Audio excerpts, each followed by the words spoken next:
Bonjour chers auditeurs, je vous remercie de vous être arrêtés sur ma chaîne aujourd'hui. Que l'Éternel Dieu vous bénisse et vous remplisse de sa gloire et de sa compassion divine. Qu'il bénisse vos proches, qu'il balaie un nouveau chemin devant votre passage, un chemin de lumière, de victoire et de grâce au nom de Jésus-Christ. Amen.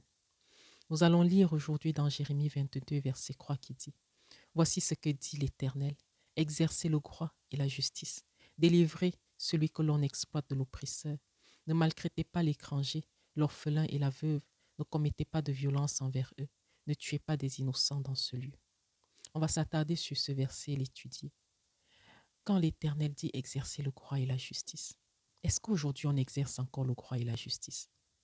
On regarde nos propres intérêts, on se dit qu'on a envie de plaire aux autres, on a envie d'être les amis des autres, on va appartenir à des groupes, on veut être la partenaire ou le partenaire de quelqu'un.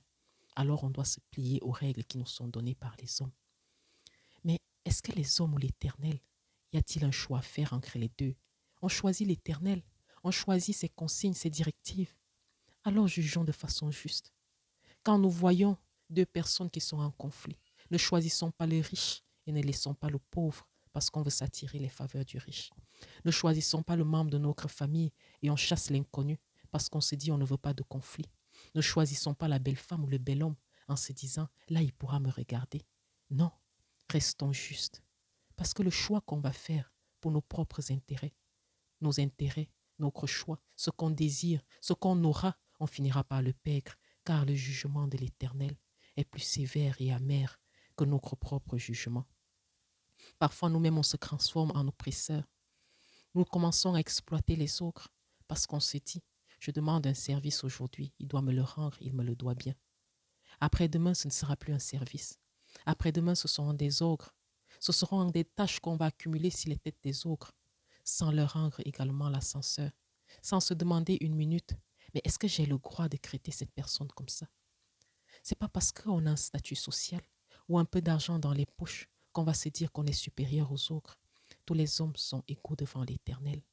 Tous les hommes sont aimés par l'Éternel. Riches, pauvres, bons, mauvais, ils sont tous aimés par l'Éternel, car le soleil se lève sur la tête des bons comme des méchants, car l'Éternel attend toujours que le mauvais tourne son cœur et revienne à lui. Qui est le parent qui voit son fils gâcher sa vie, qui voit son fils faire des gaffes, détruire tout ce qu'il a, s'enfuir et qui abandonne complètement son enfant. Le jour où son enfant revient, il va balayer tout ce que son enfant a fait d'un revers de la main et l'accueillir les bras ouverts. L'Éternel nous aime tous. L'Éternel est bon, il est patient. Il est écrit dans le psaume 118 car son amour n'a pas de fin. L'amour de l'Éternel est infini pour tout un chacun. Et il attend. Il cogne à la porte, au cœur de tout le monde, à la porte de nos cœurs, car il attend que les mauvais changent de comportement, que les bons s'adonnent davantage et que ceux qui doutent encore viennent complètement à lui. Ne maltraitons pas les étrangers. N'opprimons pas les ogres, les orphelins et les veuves. Occupons-nous d'eux, comme l'Éternel l'a dit. Ne commettons pas de violence envers nos prochains. N'ayons pas de sang sur les mains. Beaucoup vont dire non, j'ai pas de sang sur les mains, je ne tue pas. Mais le simple commérage que vous faites, le simple fait d'aller dire à quelqu'un, est-ce que tu sais que X a parlé de toi? Vous créez la haine dans le cœur des autres, les conflits, les batailles, ainsi le sang se recouvre sur les mains de la personne à qui vous avez communiqué une bonne ou mauvaise information, et ce même sang se recouvre également sur vos mains. Les mensonges, les calomnies, les médisances, le sang se trouve sur vos mains. Personne n'est innocent et les péchés sont égaux. Ne vous dites pas, moi j'ai seulement menti, mais lui il a tué. Vous êtes pareil, car tous les péchés sont égaux. Alors aujourd'hui, méditons sur ce verset. Arrêtons de regarder nos propres vies, nos intérêts, mais demandons-nous sincèrement, est-ce qu'on fait la volonté de l'Éternel? Est-ce qu'on plaît à l'Éternel? Est-ce qu'on veut plaire à l'Éternel ou bien on veut plaire aux hommes?